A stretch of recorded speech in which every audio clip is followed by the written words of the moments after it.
Welcome back to Daytime. Essential oils can have a healing effect mentally, physically, and emotionally, but not all essential oils are created equally. Here to tell us what we need to know is clinical aromatherapist Andrea Ashley. I'm excited because I love aromatherapy. And as an aromatherapist, what is your title? I'm a clinical aromatherapist. A clinical aromatherapist. Yes. What do you do as a clinical aromatherapist? So I've actually had an education behind me. I've been educated in essential oils and studying them for about 12 years now. And the clinical side is I actually work with people who come to me with different health ailments, whether they're experiencing insomnia or digestion issues, anything like that. You can come to me and I would customize how we work with you, the proper dilutions, the safety, so you have everything tailored to you. That's amazing. And speaking of dilutions, you're going to show us what we need to know. So the first step is that it's important to properly mix the oil in the water? Yeah, so we're going to make a disinfecting spray, for colds and flus, just because you want to get rid of the germs. So it's not necessarily supposed to be for smelling good, although it really does. Okay. But yeah, most people on Pinterest, you see, they just add the essential oils in the water, shake it up, and spray. And that's not going to do anything. So Chemistry 101, oils, waters don't mix. So what you want to do is actually dilute the essential oils in an alcohol or a glycerin first. Now, on Pinterest, they usually recommend vodka. Is this the best thing to dilute it in? So look at your face. No. So Pinterest usually says, witch hazel or vodka as the way to dilute it. And I think the reason that comes from is because it can be diluted in an alcohol, and people think that witch hazel contains alcohol, and they think vodka contains alcohol, right? But you need actually a minimum of 60% alcohol content to actually properly break down the oils to dilute it in a water. So a commercial witch hazel actually is mostly water and only has about 30% alcohol content. And a lot of our vodkas, as you know, don't get up to 60%, or I don't know why you'd waste your money that way anyway. so I'll let you do your thing. Yeah, so I've used here denatured alcohol, which I usually use in the lab for this sort of thing, or a glycerin. And today we can do any variation, but we'll do peppermint and cinnamon. Okay. Yeah. So usually the rule of thumb I like to give people who are doing DIYs is that you would do 1 milliliter of alcohol or glycerin to 1 drop of your essential oil. So I have about 25 in here, so I'm going to do it 25 drops of oil. I could smell it as soon as you opened it. Oh, so nice. 6. We're actually at 10. Oh, really? Yeah. Good job I'm not making it. I'd just be shaking it. And we'll do cinnamon. I love the cinnamon and peppermint around the holidays. Good. If it was spring, maybe I would do rosemary and peppermint. And so when you're saying this is a disinfectant spray, what would you spray it on? Just for the room, or do you spray it on door handles? Do you spray it where?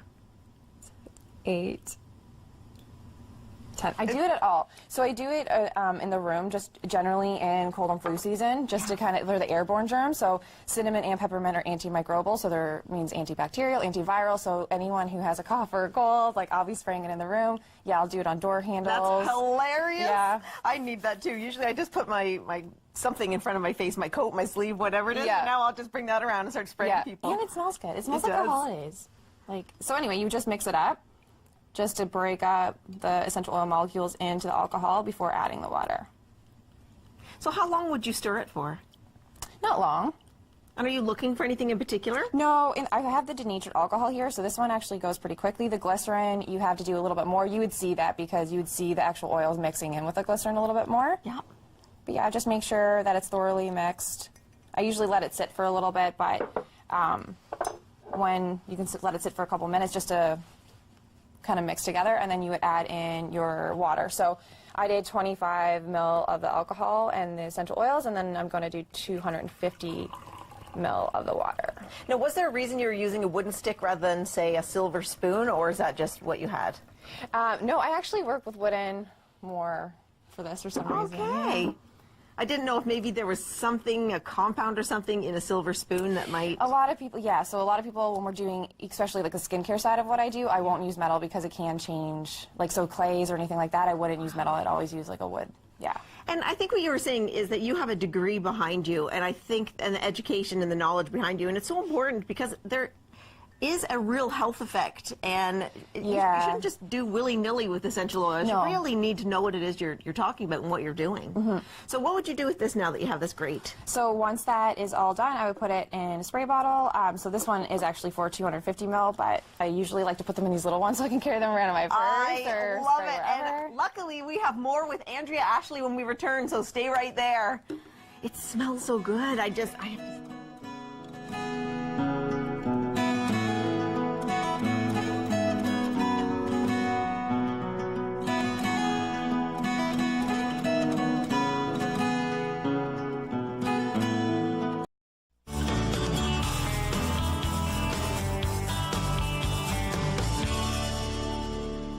Welcome back to Daytime. For over 10 years, our next guest has made her own skincare products by using only natural, organic, and toxin-free ingredients. She is clinical aromatherapist Andrea Ashley, and she's here to tell you how to use essential oils for optimal health. So this time of year, we get sore throats, we get colds, we get flu, and you're going to show us some essential oils that can help us during those times. Yeah, exactly. So there's a bunch of oils that you can use for this time. For cough specifically, you can use eucalyptus, tea tree, cajeput, frankincense, myrrh. I specifically like frankincense and myrrh actually during this time because they're great for respiratory. So frankincense in particular can actually slow down and deepen the breath. And then for sore throats, I still love tea tree. It's an antibacterial, antimicrobial, so it's great that way. And again, I do like the myrrh for that one and eucalyptus for sore throats. So when you're talking about all those essential oils, do you take them through the mouth or do you just put them on your skin? Okay. Yeah, so I never use essential oils internally. I think that's a whole other art form in itself, a whole other education. It's not necessary, and your body doesn't actually need them or like them that way unless they're done really, really properly. Okay. Yeah, so I'll do a throat coat. So I do everything topically when I'm doing for cold and flu season. So I would either do a spray, like I showed you in the last segment, but for sore throat, cough, I'll actually do something topical. So I've actually measured out 25 grams of coconut oil.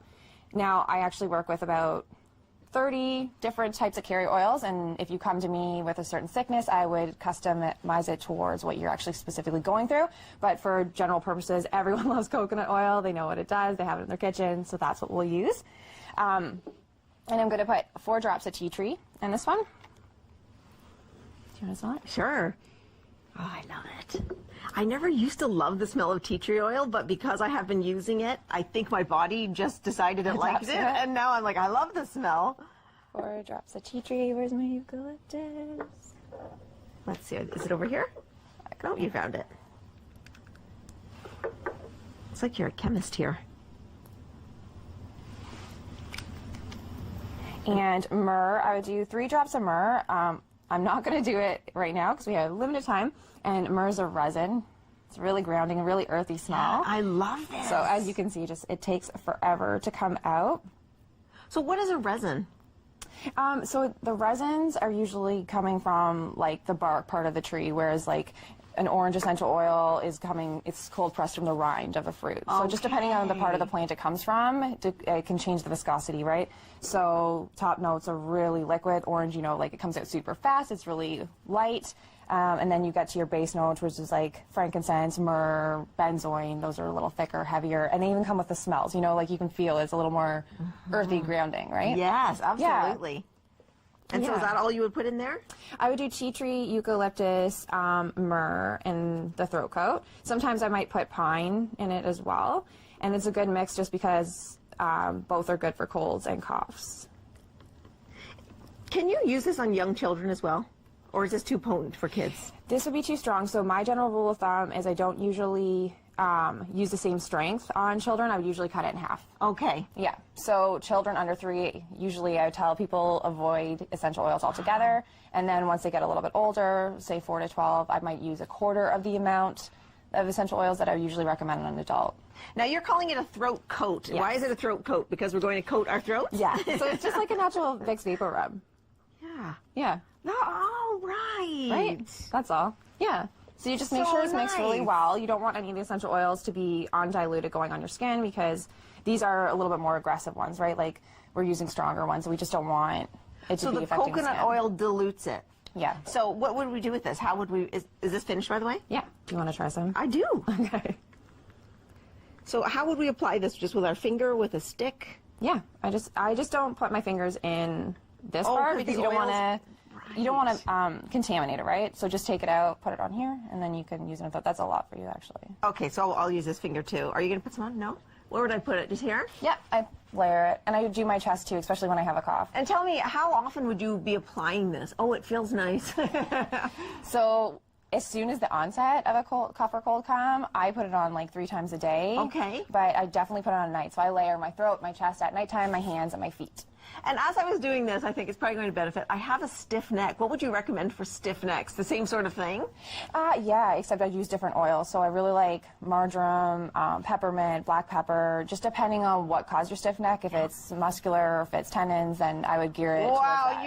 you know a lot. Thank you so much for being here today. And we have Money Matters when we return. Stay with us.